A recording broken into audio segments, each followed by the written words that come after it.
Salut à toutes, salut à tous et bienvenue dans cette nouvelle vidéo sur la chaîne, c'est mon avis. J'ai passé quelques jours en compagnie du nouveau Nothing Phone 3A. Vous le savez, Nothing, c'est cette marque basée à Londres. Ça fait maintenant 2 ou 3 ans que sur la chaîne, vous voyez tous les smartphones ou presque de la marque Nothing. Et donc on avait testé l'année dernière le Nothing Phone 2A. Et voici en 2025 donc son successeur, le Nothing Phone 3A. Ça coûte 349 €. Je suis un peu déçu. Et vous allez voir, je vais vous en dire beaucoup plus juste après le jingle.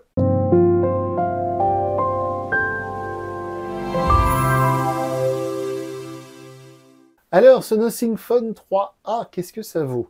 Eh bien, comme je disais il y a un instant, ça vaut 350 €. Et justement, c'est peut-être le souci, c'est que maintenant, à 350 €, vous avez beaucoup de choix, et la concurrence est rude. Alors, je vous dis souvent ça, mais c'est vrai que là, 350 €, c'est vraiment le cœur de marché actuellement. On voit d'ailleurs que les prix augmentent un petit peu chaque année, puisqu'il y a quelques temps, c'était plutôt les 250-300 qui étaient vraiment très actifs, puis là, on augmente un petit peu. Là, on est donc à 350 € pour ce smartphone milieu de gamme. Alors, si on se fie à la fiche technique, si on se fie à vraiment ce qu'il y a sur le papier, ça semble une excellente affaire, un très bon rapport qualité-prix, même si le processeur n'est pas fantastique, je vais y revenir dans un instant. Mais c'est vrai que à l'usage, j'ai été un peu déçu, et c'est pour ça que c'est toujours très intéressant de tester les smartphones, parce que si on ne se réfère qu'à la fiche produit, honnêtement, ce Nothing Phone 3A, il balaye toute la concurrence. Alors la concurrence, c'est qui? Après, on va rentrer dans le vif du sujet. C'est Samsung avec le Galaxy A26 qui est sorti, qui coûte 329 €, donc qui coûte genre 20 ou 30 € de moins, mais aussi et surtout le A36 qui coûte beaucoup plus cher parce que chez Samsung c'est toujours plus cher que chez les autres.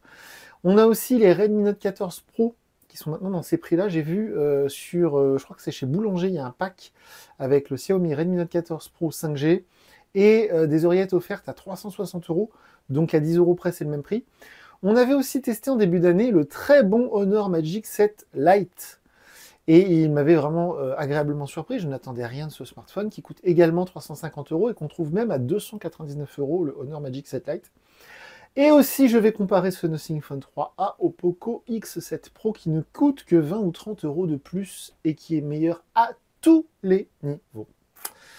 On est sous Android 15, on va commencer sur la liste des points positifs. On va commencer par le design, mais je vais revenir après sur le software parce que c'est vraiment très très important. Et bien sûr, on est sur Android 15 ici avec ce Nothing Phone 3A. Donc au niveau du design, c'est par là qu'on commence habituellement. Eh bien, alors, d'un côté, c'est sympa. En tout cas, c'était sympa. Il y a 2 ans, quand ils sont arrivés avec ça chez Nothing, tout le monde a fait « Waouh !» Moi, le premier, je me suis dit « Putain, c'est génial !» Alors déjà, les LED, là, je vais vous les allumer. Honnêtement, personnellement, je trouve que ça sert à rien. Sauf à avoir, là, pour chercher un truc dans la nuit, par terre, ouvrir sa porte dans la nuit, des trucs comme ça. Sinon, honnêtement, c'est vraiment inutile. Le design, alors sur le téléphone qui est tout en noir, c'est plutôt discret. Si vous mettez une coque, vous ne voyez pas toutes les fioritures qu'on aperçoit ici à travers le dos en plastique transparent de ce smartphone. Mais honnêtement, autour de moi, voilà, des téléphones, vous savez, j'en teste à peu près 50 par an, donc un par semaine. Donc voilà, mes amis, ma famille, tout ça, ils sont habitués que j'ai un téléphone un peu bizarre dans la poche, un peu original, ou en tout cas une nouveauté. Et là, la réaction que j'ai généralement, c'est qu'on me dit « Ah, on dirait un téléphone Fisher-Price ». Ou un téléphone un peu pour les personnes handicapées, quoi. C'est vrai que, honnêtement, hein, même moi, j'aime bien les trucs un peu, vous savez, les Poco, ils sont jaunes, j'aime bien les trucs avec des paillettes, j'aime bien les téléphones avec des designs un peu originaux. Même moi, je suis mitigé. Bon, bref, c'est pas très important. Tout ça, c'est les goûts, les couleurs. Il existe en bleu. Mais pour l'avoir en bleu, c'est uniquement avec la version 512 Go de stockage. Donc ça coûte 400 €, enfin 399 €. Donc pour l'avoir en bleu, il faut lâcher 400 balles. Voilà, 350 €, c'est noir ou blanc. Bref, au niveau de l'écran, parce que ça fait partie de l'objet en lui-même, alors 200 grammes, ça va, je vais pas parler du poids, mais honnêtement 200 grammes, ça va. C'est bien, il faut pas plus. C'est un très grand écran, voilà, c'est un grand smartphone, mais ça gêne pas dans la poche. Et au niveau de l'écran, donc un bel écran AMOLED 120 Hz, avec un joli taux de luminosité, je crois que ça monte à 3000 nits si besoin. La luminosité, ça j'ai rien à redire. L'écran lui-même, bon, ok, il y a des bordures un peu épaisses, mais c'est pas un écran qui est spectaculaire. Alors je sais pas si c'est les réglages faits par Nothing ou autre, mais quand on l'a sous les yeux, on n'a pas forcément cet effet waouh qu'on a sur certains smartphones. Donc c'est un bel écran. Voilà, ok, bon, alors 120 Hz, c'est bien. On a vu mieux sur d'autres smartphones avec 144 Hz. On est dans la normalité, dans ces tarifs-là, c'est ce que les concurrents proposent. On rentre dans le vif du sujet avec les performances. Attention, donc là on a 8 Go de RAM, Et on a le processeur Qualcomm Snapdragon 7S, génération 3, je crois que c'est un vrai bazar le nom chez Qualcomm dans des processeurs. Donc je vous conseille d'aller voir, sous la vidéo je vous mets le lien vers notre tableau de bord si mon avis, comme d'habitude, et vous pourrez voir les chiffres que j'ai obtenus avec Geekbench. Et donc sur Geekbench, eh bien, vous verrez que les chiffres sont moins bons évidemment que le Poco X7 Pro. Et ils sont, on va dire, c'est des chiffres moyens. C'est un petit peu meilleur que sur le Honor Magic 7 Lite, par exemple, qui coûte 50 € de moins. On va tester dans les jours à venir le Samsung Galaxy A26, on verra. On va tester le A36 très bientôt aussi, on verra ce que ça donne au niveau des chiffres. Et au niveau du Redmi Note 14 Pro 5G, je crois que c'est un petit peu meilleur également. Ou alors en tout cas dans les mêmes chiffres. Bref, c'est pas exceptionnel. Au quotidien, évidemment, c'est fluide, il n'y a pas de ralentissement, il n'y a pas de problème de ce côté-là. Bon, on va dire on va dire les choses telles qu'elles sont. J'ai pas eu de problème de performance à l'utilisation, en jeu, etc. Mais si on se fie aux chiffres que j'ai obtenus, c'est pas exceptionnel. Voilà, encore une fois, chez Nothing, ils nous ont habitués à nous mettre beaucoup. On en avait beaucoup pour notre argent. Hein, Nothing, c'est un peu comme OnePlus il y a quelques années. Souvent, avec le même budget, on en avait beaucoup plus chez Nothing qu'ailleurs. C'est pas forcément le cas cette année. En tout cas, pas au niveau des performances. Donc je l'ai quand même mis dans les points positifs parce que si on veut que du Nothing, on veut pas du Poco, on veut pas du Honor, tout ça, on est bien. Je veux dire, ça marche bien, c'est fluide en toutes circonstances, on peut jouer à des jeux, tout ça, ok, bon. Dans les points positifs également, alors, l'écran est traité, je crois que c'est Panda Glass, donc ça c'est cool. Il est certifié, alors c'est IP64 je crois sur ce modèle-là, donc en gros, si vous le faites tomber dans la baignoire, vous le ressortez vite, il n'y a pas de problème. La 5G, ça marche très bien. Les débits en Wi-Fi 6 sont très bons. Le paiement sans contact, ça fonctionne. Le haut-parleur en stéréo, c'est puissant, ça marche bien. Aucun problème de ce côté-là. Le lecteur d'empreintes sous l'écran, bon, quelques ratés, mais je dirais que 9 fois sur 10, ça marche. Donc je le mets aussi dans les points positifs. Donc tout ça est plutôt positif. Au niveau de l'autonomie, je le mets aussi dans les points positifs, même si c'est pas exceptionnel non plus. C'est pas mauvais. Mais je m'attendais encore une fois à un peu mieux. On a une batterie de 5000 mAh, ce qui devient un peu banal également. J'ai l'impression qu'ils se sont laissés dépasser par la concurrence sur ce modèle, parce que si vous regardez les concurrents, par exemple le Poco X7 Pro, c'est que les nouvelles batteries, ce sont dans les Poco les nouvelles batteries silicone ou silicium carbone, bref SiC. Donc dans le Poco X7 Pro, il y a plus de milliampères que dans ce Nothing. Et le Honor Magic 7 Lite, qu'on avait testé. Pourtant, si vous me connaissez, si vous regardez souvent nos vidéos, vous savez que Honor, voilà, Honor ces dernières années me déçoivent, mais dans le Magic 7 Lite, on avait une batterie SiC, donc le nouveau type de batterie, avec 6000 mAh, sachant que le Honor est plus léger que celui-ci. Donc on avait un smartphone plus léger, plus fin, avec une plus grosse batterie, et l'autonomie était clairement meilleure sur le Honor. Donc, déception, même si je le mets dans les points positifs, parce que on peut clairement, facilement tenir une journée sur une charge avec ce Nothing Phone 3, ça c'est clair. Mais certains concurrents commencent à aller sur 2 jours d'autonomie. Là, ça me paraît difficile. Alors il y a tout un tas d'options d'économie d'énergie que j'ai désactivées parce que moi ça me casse les... Mais si on met, voilà, moi tel que j'utilise tous mes smartphones, quelle que soit la marque que je teste, donc la luminosité quasiment à fond tout le temps, le mode 100 Hz, etc., c'est une journée et demie, pas beaucoup plus. Donc petite déception, même si je le mets dans les points positifs. Et là encore, un autre truc où j'ai vraiment hésité à le mettre dans les points négatifs, dans les choses que j'ai à lui reprocher, qu'on va venir dans un instant, les photos. Les photos, alors en fait, vous irez voir par vous-même sous la vidéo, je vous mets le lien vers la galerie Google Photos, les photos. Elles sont pas mauvaises. Je rappelle qu'il y a 3 capteurs. Il y a un capteur ultra grand angle, il y a un capteur principal et il y a un capteur pour faire une sorte de zoom. Mais c'est pas le téléobjectif qu'on retrouve sur le 3A Pro. Attention, hein, c'est un petit zoom léger. Bref, ça marche bien. On prend des belles photos entre guillemets. Les selfies sont très bien. Mais encore une fois, avec comparaison, le Honor Magic 7 Lite, j'avais l'impression que les photos étaient meilleures. Le Redmi Note 14 Pro 5G, excellente photo. De mémoire, c'est un capteur 200 mégapixels sur le Redmi Note 14 Pro 5G. Et sur le Poco X7 Pro, avec un capteur de mémoire 50 mégapixels ou 64, je sais plus. Très très bonne photo également. Donc, je dirais un peu moins bien que les autres niveau photo. Allez voir, hein, faites des comparaisons, des comparatifs. Je prends toujours plus ou moins les mêmes choses en photo, dans les mêmes conditions. Voilà. C'est pas mauvais. Mais c'est pas exceptionnel. Une petite anecdote à ce sujet. J'ai en test en ce moment, en même temps que ce Nothing, le nouveau Motorola Moto G15, un téléphone à 150 €, donc plus de 2 fois moins cher que celui-ci. Et j'ai trouvé sur certaines prises de vue, j'ai trouvé que les photos que je prenais avec le Motorola étaient meilleures qu'avec le Nothing. Donc pour vous dire à quel point je les ai trouvées bon. Voilà, je les ai quand même mis dans les points positifs parce qu'encore une fois, si par exemple vous remplacez votre Nothing Phone 2A de l'année dernière, sorti donc en avril 2024 ou mars 2024, vous passez à celui-ci, vous trouverez que les photos sont un peu meilleures sur celui-ci.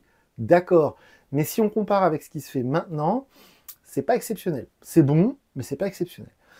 Dernier petit truc que je mets dans les points positifs, c'est au niveau du Always On Display. Vous savez, je vous en parle souvent.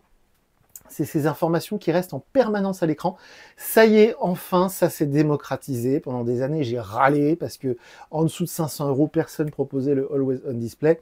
On a eu donc le Honor Magic 7 Lite qui avait le Always On Display à seulement 299 €. Donc ça m'avait ravi. On l'a eu aussi sur un autre smartphone il n'y a pas longtemps, je ne sais plus lequel. Et donc là, à 350 €, on a les informations qui restent affichées en permanence. Donc ça, c'est très très cool. Et donc là, on va passer du côté obscur des choses que j'ai à lui reprocher. Attention, accrochez vos ceintures parce que je suis vraiment pas content. Il y a un truc sur ce smartphone, il y a d'autres trucs, mais il y a un truc vraiment qui m'a agacé, mais très très fort, et qui continue de m'agacer. C'est ce putain de bouton ici, là. C'est-à-dire qu'en fait, chez Nothing, je ne comprends pas comment c'est possible. Cette marque a déjà 2-3 ans, voire 4-5 ans d'existence, qui commence à bien connaître le truc. Le PDG, Carl Pei, est très présent sur les réseaux, ça a l'air d'être un homme intelligent. Les modèles qu'ils ont fait jusqu'à présent étaient plutôt cohérents dans la conception, etc. Donc là, cette année, ils ont essayé d'accrocher le train de l'IA. Alors, si vous ne savez pas ce que je pense de l'IA, allez voir ma vidéo sur la chaîne C'est mon avis vidéo, j'ai fait une vidéo rien que là-dessus, où je vous explique à quel point l'IA dans les téléphones, c'est bidon. Bref, chez Nothing, ils se sont dit « Ah putain, quand même, tous les autres, ils parlent d'IA, nous, on n'a pas les moyens, donc qu'est-ce qu'on fait ?» Donc là, il y a un petit malin qui a eu l'idée de dire « Hey, chef, on va mettre un bouton qui ne sera que pour ça. Les clients, les utilisateurs ne pourront pas le désactiver, ni personnaliser ce bouton pour utiliser une autre fonction, ce sera que pour l'IA. On va le mettre le bouton là de l'IA juste à côté du bouton pour déverrouiller et verrouiller le smartphone. Voilà. On va lui donner un aspect un tout petit peu différent, comme ça, soi-disant, les gens ils vont sentir dans la poche s'ils appuient sur le bon ou le mauvais bouton. Et ce bouton de merde, à chaque fois que les clients appuieront dessus, ça va nous ouvrir non pas Gemini, ChatGPT, que sais-je encore, non, ça va prendre une impression d'écran. Et si cette impression d'écran, vous rappuyez sur le bouton, ça va l'envoyer dans une intelligence artificielle qui va vous dire ce qui est à l'écran, qui va vous décrire ce qui est à l'écran. Mais qu'est-ce que c'est que cette idée de merde? Pardon, hein, il n'y a pas d'autre mot. C'est l'idée la plus débile que j'ai vue depuis plusieurs années sur un smartphone. On fait cette chaîne depuis plus de 8 ans bientôt. On a vu des trucs bêtes. Hein. Mais alors là, je crois qu'ils ont vraiment la palme. Hein. C'est-à-dire d'aller mettre le bouton juste à l'endroit où vous allez avoir le bouton pour déverrouiller votre téléphone. Combien de fois j'ai pris mon smartphone et j'ai voulu simplement consulter mes messages. Ou au contraire, je l'avais dans les mains, je consultais un mail, un machin, j'ai voulu l'éteindre, enfin, éteindre l'écran pour le mettre en veille. Donc, on fait tous pareil, on appuie sur notre bouton pour le mettre en veille. Combien de fois je me suis trompé, j'ai appuyé sur ce putain de bouton d'IA de merde qui ne sert à rien, et t'es là, ah, c'est pas vrai, c'est pas ça que je voulais faire. Ça, c'est stupide au possible. Et surtout, pourquoi ça m'agace très fort, c'est parce que ça fait 2 ou 3 ans que sur des téléphones, même des marques qu'on ne connaît pas, des toutes petites marques, il y a beaucoup de marques maintenant sur le marché qui ont décidé de mettre des boutons personnalisables. Un bouton en plus, parce qu'ils ont tous suivi la mode d'Apple avec le bouton sur l'iPhone 15 Pro, là je ne sais plus comment ils appellent ça, ce bouton personnalisable. Donc ils ont tous fait pareil. Et donc tout le monde, sauf Nothing, a permis de personnaliser le bouton. Mais non, chez Nothing, on ne peut ni désactiver ce bouton, ni le personnaliser pour qu'il lance autre chose. On est obligé, quand on appuie dessus, que ça lance l'IA de merde. Franchement, ça me rend dingue, c'est débile au possible, ça m'a complètement gâché l'utilisation de ce téléphone. Donc il y a ça qui m'a agacé, et plein d'autres petits détails que je ne vais pas préciser ici, mais purement logiciels, des choix purement software, des choses que j'ai cherchées dans les menus, et je me suis dit, mais pourquoi c'est... Je me suis dit, mais attends, mais avant c'était possible, non? Qu'est-ce qu'ils ont fait? Et donc en fait, entre Nothing OS 2 l'année dernière avec Android 14 et Nothing OS 3 cette année avec Android 15, on est redescendu dans la possibilité de personnaliser certaines choses, d'enlever certains réglages. C'est très frustrant, c'est très agaçant, surtout que eux, ils sont tout le temps en train de dire vous avez vu notre software, Nothing OS, tout le monde dit oh là là, c'est génial, niveau design, c'est une révolution et tout. Oh là là là là, bah ça, ouais, ça part vraiment dans le mauvais sens. Dernière petite chose qui m'a vraiment rendu fou, c'est que Nothing part vraiment du mauvais côté, puisque c'était l'une des seules marques avec Google sur les pixels à proposer des smartphones où il n'y avait que les applications Google. Eh bien, ça y est, chez Nothing aussi, ils ont décidé de faire comme tous les autres, et ce qui est une véritable ânerie, c'est de développer en doublon tout plein d'applications. Je vous donne un exemple tout bête. Sur Nothing OS 2, sur Android 14 l'année dernière, l'application pour visualiser nos photos, c'était Google Photos que vous avez ici. Là. Eh bien, cette année, ils ont développé, donc ils ont dépensé de l'argent, ils ont embauché des développeurs pour faire leur propre application Gallery Nothing, qui est donc en remplacement de Google Photos. Donc moi, je l'ai viré, j'ai remis Google Photos, mais c'est le genre de truc, quand j'ai vu ça, je me suis dit, mais franchement, vous n'avez pas d'autre chose à faire quoi, que de dépenser de l'argent à développer une application qui est ni plus ni moins qu'un clone de Google Photos. Enfin, je ne comprends pas du tout la démarche, et j'ai été vraiment très déçu. Il y a plein de petits détails comme ça, où plusieurs jours, à chaque fois, je dis, mais quelle bêtise, quoi. C'est vraiment très étrange, en fait, ils partaient vraiment dans la bonne direction. Et là, wouh, là, je sais pas, ils ont peut-être embauché quelqu'un qui leur donne des mauvais conseils, je sais pas ce qui s'est passé. Ou peut-être que le fameux Carl Pei a moins de temps pour superviser le développement et les choix software et matériel. Mais là, je suis plus que mitigé sur ce 3A, qui reste un bon smartphone. C'est-à-dire que si on enlève tous les côtés qui, moi, m'agacent, les performances sont correctes, l'objet en lui-même est bien fini, bien fabriqué. Alors les designs, les goûts, les couleurs, bon, voilà, l'écran est plutôt bon.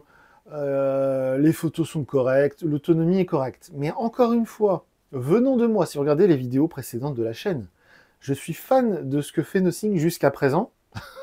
Les oreillettes sans fil, les smartphones, ils font tout très bien pour l'instant. Et à l'inverse, depuis 2 ou 3 ans, j'étais vraiment très mécontent contre Honor, parce que je trouvais qu'ils faisaient que des bêtises, et que leur produit était pas bon. Par exemple, le Honor Magic 6 Lite l'année dernière, j'avais trouvé horrible. Eh bien, c'est bizarre, mais ça s'inverse. Le Magic 7 Lite cette année, je l'ai trouvé excellent. Celui-ci, je le trouve très décevant. Et encore une fois, si vous regardez cette vidéo, parce que vous avez le budget pour ce Nothing Phone 3A, 350 €, mettez 20-30 € de plus. Allez sur le Poco X7 Pro qui fait tout beaucoup mieux. Le software HyperOS 2 chez Xiaomi, c'est beaucoup plus au point. L'autonomie est un peu meilleure, les photos sont meilleures, les performances sont beaucoup bien meilleures. C'est pas très français, mais l'objet en lui-même est plus petit, plus compact. Donc voilà. Très étrange ce choix. Déjà, le téléphone, faut apprécier, il faut avoir des grandes mains. C'est quand même un grand smartphone. Il est plus grand que le Phone 2A de l'année dernière. Donc voilà, très étrange. Personnellement, très déçu. Beaucoup de choses qui m'ont... Voilà, je me suis dit, bon, bizarre, bizarre, bizarre.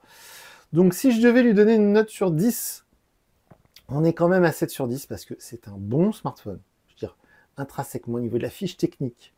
Mais à l'usage au quotidien, il y a beaucoup de choses qui m'ont agacé et ça me rend la vie impossible. Ça, si c'était mon téléphone à moi, je le ramène, je me fais rembourser, je prends un autre téléphone. C'est pas possible. C'est infernal ce bouton. Et hormis ça, il y a beaucoup de micro-défauts qui, mis bout à bout, me fait dire, bon, d'accord. Dernier petit truc avant de vous laisser, parce que ça me revient. Je voudrais vous montrer un truc. Vous savez, si vous avez un smartphone là dans les mains, Android ou iPhone, peu importe, généralement, on a tous une application météo qui est préinstallée dans le téléphone, qui est souvent fournie par la marque du smartphone. Donc, il y a l'application météo dans les iPhones, dans des téléphones récents, performants. On a vu, même chez Honor, une application météo qui utilise les données d'un site internet, mais qui vous les présente. Chez Samsung, l'application météo, elle est top, par exemple. Et bien là, chez Nothing, il y a une application météo, donc comme l'application Galerie dont je vous parlais tout à l'heure, qu'ils ont développée eux-mêmes. Mais vu qu'ils n'ont pas trop de moyens, c'est pas vraiment une appli. Donc si vous cliquez dessus, ça vous emmène sur un truc, on se dit c'est une appli météo, avec des prévisions et tout. Et je vous donne un exemple de à quel point des fois c'est décevant. C'est que si vous voulez les prévisions météo, par exemple pour demain, en fait ça vous ouvre une vieille page web toute pourrie, avec plein de pubs de partout, sur un vieux site en anglais qui est AccuWeather, je sais pas quoi. C'est nul, mais vraiment c'est nul. Sur n'importe quelle autre marque de smartphone aujourd'hui, Motorola, Samsung, ce que vous voulez, quand vous cliquez sur un jour pour avoir les prévisions météo, ça vous ouvre pas une page web avec des pubs de partout, quoi. Donc ça, je trouve ça, par exemple, c'est un petit détail, mais je me suis dit, putain, non, c'est pas possible. Bref, on arrête là. Si vous avez des commentaires, les commentaires sont ouverts. Faites-vous plaisir, on est présent sur les réseaux sociaux. Et moi, je vous dis à très bientôt pour une nouvelle vidéo sur la chaîne. Salut!